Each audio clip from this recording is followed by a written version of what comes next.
Hello friends, welcome back to my channel Edu Colours. आज हम इस वीडियो में क्लास 10th की हिस्ट्री का चैप्टर 1 पढ़ेंगे।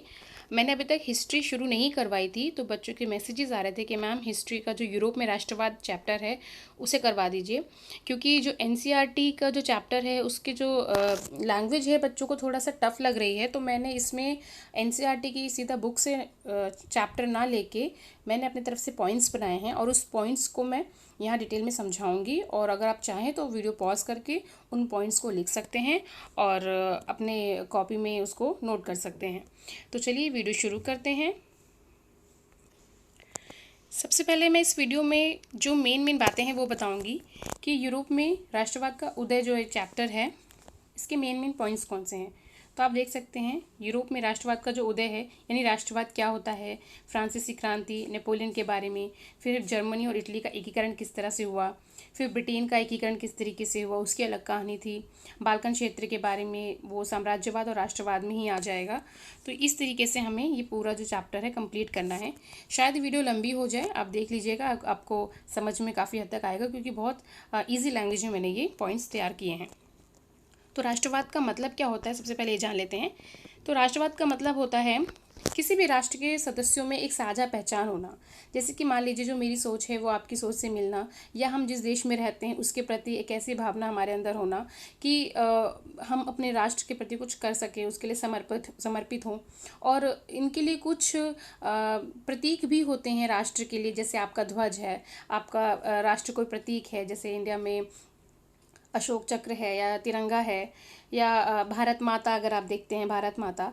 तो इस तरीके से राष्ट्रगान है। तो इस तरीके से आप जब इन सब चीज़ों में इन प्रतीकों का सहारा लेते हैं तो आप कहीं ना कहीं राष्ट्रवाद से जुड़ जाते हैं। तो ये राष्ट्रवाद की एक सरल परिभाषा है।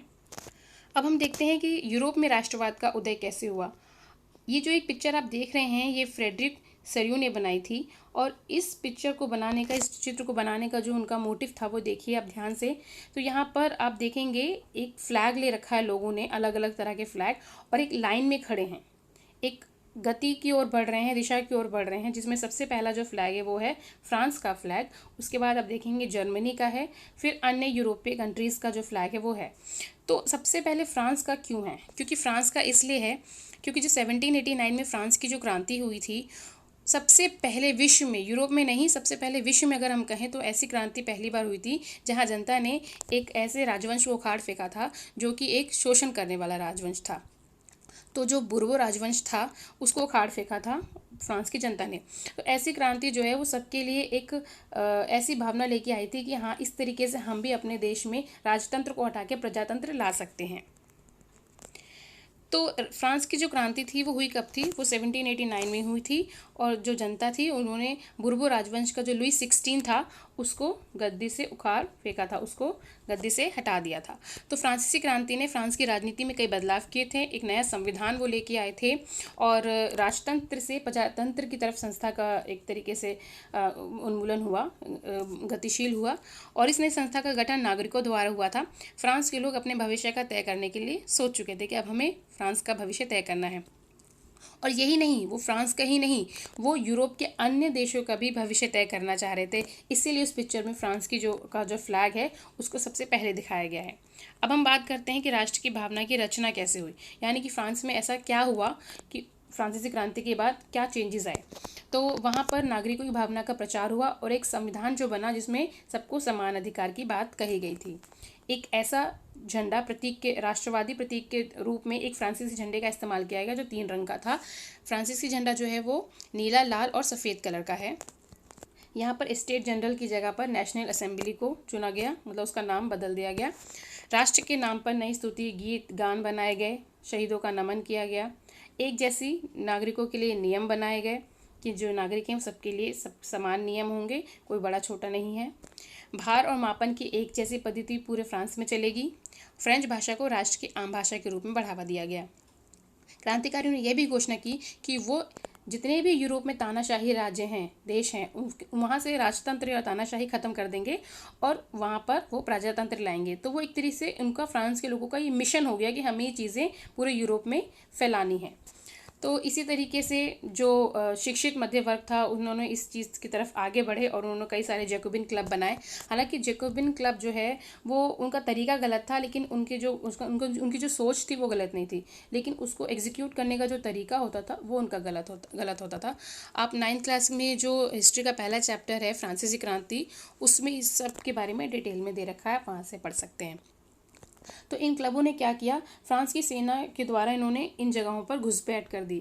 यूरोप के जो और देश थे वहाँ पर इन्होंने 1790 के बाद घुसपैठ कर दी, जैसे कि हॉलैंड, बेल्जियम, स्विट्जरलैंड और इटली के बड़े से हिस्से में इन्होंने घुसपैठ कर ली और वहाँ पर उन्होंने राष्ट्रवाद का प्रचार करना शुरू कर दिया। अब हम बात करते हैं नेपोलियन की। नेपोलियन जो है फ्रांस का शासक था। 1804 से 1815 के बीच में फ्रांस का राजा था और उसने जो वहाँ प्रजातंत्र आया था उसको दोबारा से हटा के वहाँ पर राजतंत्र लेके आ गया। अब देखिए, एक तरीके से उसने गलत काम किया, लेकिन उसने जो इतने सालों में, इन 11 सालों में जो काम किया, उसने कुछ ऐसे साहसिक कदम उठाए जिससे कि प्रशासन के क्षेत्र में उसने काफ़ी क्रांतिकारी बदलाव किए। और जो भी उसने 1804 में बदलाव किए, जो सिविल कोड वो लेके आया, उसको नेपोलियन कोड बोलते हैं। और इसके ऊपर एक शॉर्ट क्वेश्चन जो है वो बन जाता है, पेपर में कभी कभी आ जाता है। उसने क्या क्या काम किए, उसने जन्म के आधार पर मिलने वाली हर सुविधा को ख़त्म कर दिया, हर नागरिक को समान अधिकार दिया। जो वहाँ पर किसान थे, उनको जो भी गुलाम थे, दास्ता के रूप में वो काम कर रहे थे, उनसे उनको मुक्ति दिलाई, टैक्स वगैरह कम किए, प्रशासनिक सुधार किए और यातायात के मामलों में भी उसने काफ़ी अच्छे, संचार के मामलों में काफ़ी सुधार किए थे। अब हम आते हैं जर्मनी का एकीकरण। देखिए, जर्मनी जो है वो भी यूरोप में ही है, तो हम यूरोप की ही बात कर रहे हैं। पहले हमने फ्रांस के बारे में बात की, अब हम जर्मनी के बारे में बात करेंगे। उसके बाद हम आगे इटली और ब्रिटेन के बारे में बात करेंगे। तो जर्मनी जो है एक ऐसा देश था जिसमें प्रशा जो है, पहले तो वो जर्मनी नहीं था, तो उसका जो सबसे बड़ा भूभाग था वो प्रशा के नाम से जाना जाता था, प्रशा। तो जो प्रशा जो है, उसी के नेतृत्व में जर्मनी का एकीकरण किया गया था। देखिए, जर्मनी में राजा और सेना ने मिलीजुली ताकतों ने मिलकर जो जर्मनी के मध्यम वर्ग थे उनके आंदोलन को कुचल दिया। तो जो प्रशा के बड़े भूस्वामी थे, जिनको जंकर कहा जाता था, उन्होंने भी इसी दमनकारी नीतियों का समर्थन किया। उन्होंने मध्यम वर्ग के आंदोलन को कुचल दिया। उसके बाद प्रशा ने राष्ट्रीय एकीकरण के आंदोलन की कमान खुद संभाली, यानी कि उसके ही नेतृत्व में जर्मनी के एकीकरण की बात प्रशा ने कही। तो मतलब जो सबसे ज़्यादा जोर किसी अगर भू क्षेत्र ने दिया था तो वो प्रशा ने दिया था। और जो व्यक्ति था, जो इस पूरे एकीकरण का नेता था, जिसकी वजह से ये जर्मनी का एकीकरण संभव हो सका, वो था ओटो वन बिस्मार्क। बिस्मार्क जो है वो प्रशा का ही मुख्यमंत्री था और वहाँ पे जर्मनी के एकीकरण की उसने नींव रखी। और इस काम में बिस्मार्क ने प्रशा की सेना और प्रशासन तंत्र का भी सहारा लिया। तो प्रशा के साथ 3 युद्ध हुए, ऑस्ट्रिया, डेनमार्क और फ्रांस का। ठीक है, तीनों युद्ध हुए और तीनों जो युद्ध हैं वो प्रशा ने जीत लिए। और जिस तरह से वो जीता, उसी के तहत जर्मनी का एकीकरण हुआ। और जो प्रशा का राजा था, विलियम प्रथम, देखिए ओटो वन बिस्मार्क राजा नहीं है, मंत्री है। ठीक है, जिसने पूरी एक तरीके से नीतियां करी, संभाली, सब कुछ अपने कंधों पे पूरी चीज़ों को पूरा करा कि हाँ, मुझे जर्मनी का एकीकरण करना है। तो जो प्रशा का राजा था विलियम प्रथम, उसको राजा मान के ये चीज़ें पूरी संभव की गई। तो जर्मनी का बादशाह उनको घोषित कर दिया गया। और इसके लिए फिर वारसा एक जगह है यूरोप में, तो वहाँ पर 1871 में जनवरी में एक आयोजन किया गया, जिसमें विलियम प्रथम को जर्मनी का राजा घोषित किया गया। अब आप ये देखेंगे तो ये जर्मनी का मैप है और इसमें देखिए ये है प्रशा, जिसके नेतृत्व में जर्मनी का एकीकरण हुआ। ये पूरा जर्मनी देखिए 1866 से 71 के बीच का जर्मनी दिखाया गया है। अच्छा, अब हम बात करते हैं इटली के एकीकरण की। इटली का जो एकीकरण है उसका भी एक अलगाव रहा है, एक लंबा इतिहास रहा है। तो इटली में एक तरफ तो बहुराष्ट्रीय हैब्सबर्ग साम्राज्य का शासन था, तो दूसरी ओर छोटे छोटे हिस्सों में छोटे छोटे राज्य थे, अलग अलग हिस्सों में। तो 19वीं सेंचुरी के मध्य तक आते आते जो इटली जो है वो 7 प्रांतों में बढ़ चुका था। उनमें से जो मेन था सबसे, वो था सार्डिनिया पिडमोंट, जिस पर एक राज परिवार का शासन था। उत्तरी भाग में ऑस्ट्रिया के हैब्सबर्ग थे, मध्य भाग में किसी पोप का शासन था और दक्षिणी भाग में बोर्बोन राजाओं के नियंत्रण में था। तो इटालियन भाषा का कोई एक स्वरूप नहीं बन पाया था और इस क्षेत्र में कई सारी भाषाएं थी और कई सारी स्थानीय लोग जो थे वो रहते थे। आप देखिए ये है इटली का मैप। तो देखिए यहाँ पे ये सार्डिनिया पिडमोन ये रहा, और यहाँ पे लोम्बार्डी है, ये टस्कनी है, ये पेपल है, ये सिसिली राजतंत्र है। तो ये सब अलग अलग बटे हुए थे। तो इनको जो एक करने का जो जिम्मा उठाया उसके बारे में मैं अब आपको बताती हूँ कि किस तरीके से इटली का एकीकरण हुआ। तो इसका जो अगुवाई जिसने की, वो जो एक तरीके से नेता था, जो जिसे आप हिंदी फिल्मों में आप कहते हैं ना हीरो, तो वो जो हीरो जो था वो था मैजिनी। ठीक है, मैजिनी 1830 के दशक में इटालियन गणराज्य की स्थापना के लिए इसने एक योजना बनाई और 1831 से 1848 की विद्रोह की विफलता के बाद अब इसकी जिम्मेदारी सार्डिनिया पिडमोन और इसके शासक यानी सार्डिनिया पिडमोन का जो राजा था वो था विक्टर इमैनुअल द्वितीय। जैसे प्रशा में राजा था विलियम प्रथम, उसी तरीके से इटली में जो राजा था सार्डिनिया पिडमोन का विक्टर इमैनुअल द्वितीय, इसी को आगे चल के फिर राजा भी बनाया गया था। और इन्हीं के सार्डिनिया पिडमोन जो है और इन्हीं सारी क्षेत्र को लेकर जो है इटली का एकीकरण की शुरुआत जो है वो की गई। तो इटली के विभिन्न क्षेत्रों को एक करने की जो आंदोलन की अगुवाई थी मुख्यमंत्री काउंट कैवूर, या कैवर लिखा है, काउंट कैवूर ने की थी। वह ना तो कोई क्रांतिकारी नेता था, ना कोई वैसा व्यक्ति नहीं था। वो एक पढ़ा लिखा धनी व्यक्ति था, काफ़ी रिच व्यक्ति था, जिनकी वो उन धनी लोगों में आता था जिनकी संख्या ज़्यादा थी। उसे भी इटालियन से ज़्यादा फ्रेंच ज़्यादा अच्छी लगती थी। उसने फ्रांस से एक कूटनीतिक गठबंधन किया। कूटनीतिक गठबंधन का मतलब होता है कि अंदर ही अंदर फ्रांस के साथ ऐसी संधि कर लेना, वार्तालाप करना कि एक आगे चल के उसके जो इटली का जो एकीकरण है उसमें उसको सहायता मिल सके। और इसलिए 1859 में ऑस्ट्रिया की सेना को वो हराने में कामयाब हुआ, क्योंकि वो फ्रांस से एक तरीके से हाथ मिला चुका था। उस लड़ाई में सेना के जवानों के अलावा कई स्वयंसेवकों ने भी भाग लिया था, जिनकी अगुवाई गैरिबाल्डी ने करी थी। गैरिबाल्डी की अपनी एक सेना थी, लाल कुर्ती की सेना इसने बनाई थी। और उसने काफ़ी या कहेंगे इटली में अगर सिर्फ मैजिनी नहीं है, मैजिनी के अलावा काउंट कैवू और गैरिबाल्डी, ये तीन मुख्य लोग हैं जिन्होंने इटली के एकीकरण में पूरा सहयोग दिया था। 1860 के मार्च के महीने में साउथ इटली और टू सिसिली के राज्य की ओर ये बढ़े। उन्होंने स्थानीय किसानों का समर्थन जीत लिया और जो स्पेनिश शासक थे उनको वहाँ से हटा दिया। 1861 में विक्टर इमैनुअल द्वितीय को एक पूरे इटली का राजा घोषित किया गया। जैसे मैंने आपको पहले बताया था, पूरे इटली का जो राजा था वो विक्टर इमैनुअल द्वितीय को घोषित किया गया। ये देखिए, ये पूरा इटली देखिए, जब पूरा इटली 1861 में पूरा एकीकरण हो गया उसका, तो देखिए एक ही पूरे कलर में आ चुका है, वरना वो पहले जो है वो अलग अलग दिखाई दे रहा था। अब हम बात करेंगे ब्रिटेन की। अब बात करते हैं ब्रिटेन की। तो जो ब्रिटेन की कहानी थी वो थोड़ी अलग थी। वो जैसे जर्मनी और इटली में अचानक क्रांतियाँ हुई और उसके बाद फिर धीरे धीरे करके उसका एकीकरण हुआ, तो ऐसा तो ब्रिटेन में बिल्कुल नहीं हुआ। ब्रिटेन में क्या हुआ था कि ब्रिटेन जहाँ पे आज जहाँ ब्रिटेन है, तो ब्रिटिश नाम की कोई चीज़ नहीं थी। पहले कोई नहीं जानता था कि ब्रिटिश क्या है। तो ब्रिटिश जो है, जो अगर आप उसको मैप में देखेंगे तो छोटे छोटे आइलैंड में उसके आसपास, इंग्लैंड के आसपास छोटे छोटे आइलैंड हैं, अलग अलग हिस्सों में बटा हुआ है। तो वहाँ पे जो पहले उनको बोला जाता था तो इंग्लिश, वेल्स, स्कॉट और आयरिश। इंग्लिश मतलब इंग्लैंड के निवासी, स्कॉट मतलब स्कॉटलैंड के, और आयरिश मतलब आयरलैंड के। तो इनकी अपनी अपनी अलग अलग संस्कृति थी, अलग अपनी राजनीतिक परंपरा थी। तो इन सब में जो सबसे ज़्यादा शक्तिशाली था तो वो इंग्लैंड था, यानी इंग्लिश। तो इंग्लिश राष्ट्र जो है वो धीरे धीरे करके धन संपदा और महत्व में आगे बढ़ता गया। और अलग द्वीपों पर ऑब्वियसली जब कोई द्वीप ज़्यादा पावरफुल होता है तो जो उसके छोटे छोटे आइलैंड हैं उन पे भी असर पड़ता है। तो 1688 में इंग्लिश पार्लियामेंट में राज परिवार से सत्ता ले ली। इस इंग्लिश पार्लियामेंट ने ब्रिटेन के राष्ट्रों के एकीकरण में अहम भूमिका निभाई। 1707 में क्या हुआ? 1707 में इंग्लैंड और स्कॉटलैंड के बीच में एक यूनियन बना और इसको फिर United kingdom of great Britain, ठीक है, United kingdom of great Britain का नाम दिया गया। इस यूनियन में इंग्लैंड एक प्रधान भागीदार था और उसके ब्रिटिश पार्लियामेंट में इंग्लिश सदस्यों की जो संख्या थी वो ज़्यादा थी। अब ऑब्वियसली जब इंग्लिश सदस्यों की संख्या ज़्यादा होगी तो जो स्कॉटिश कल्चर है उसको ठेस पहुंचेगी, क्योंकि उनके लोग सदस्य जो है वो संख्या में कम हैं। स्कॉटिश जो आइलैंड था वहाँ पे कैथोलिक लोग रहा करते थे। जब भी वो अपनी स्वतंत्रता या आज़ादी की बात करते थे तो उनका दमन किया जाता था या उनको रोक दिया जाता था। उन्हें अपनी भाषा बोलने का अधिकार नहीं था और जो पारंपरिक वेशभूषा पहनते थे, परिधान पहनते थे, उसको भी उनको पहनने से मनाही की जाती थी और ये कई पीढ़ियों से जो है वो चलता आ रहा था। ऐसी स्थिति आयरलैंड की भी थी।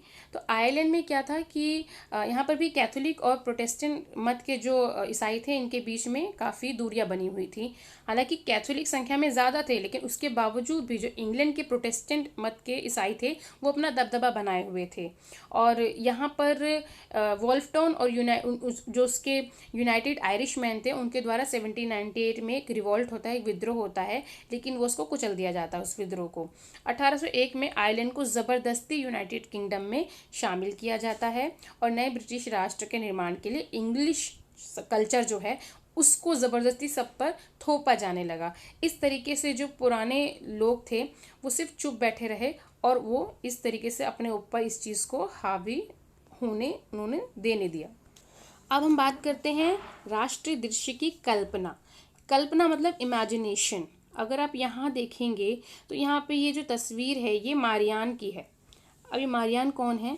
ये फ्रांसीसी गणराज्य का प्रतिनिधित्व करती है। जैसे इंडिया में हम भारत माता को भारत का एक प्रतीक चिन्ह मानते हैं, जो एक तिरंगे की साड़ी में लिपटी होती हैं और एक बहुत सुंदर सी आकृति में है। हमने उनको रियल में नहीं देखा, लेकिन हमारी कल्पना है कि हाँ भारत माता हैं, जो भारत के एक प्रतीक के रूप में हम जिनको याद करते हैं, देखते हैं। तो उसी तरीके से जो मारियान है ये फ्रांसीसी गणराज्य का प्रतिनिधित्व करती हैं। यहाँ पर आप देख सकते हैं उनकी जो पिक्चर है मारियान की।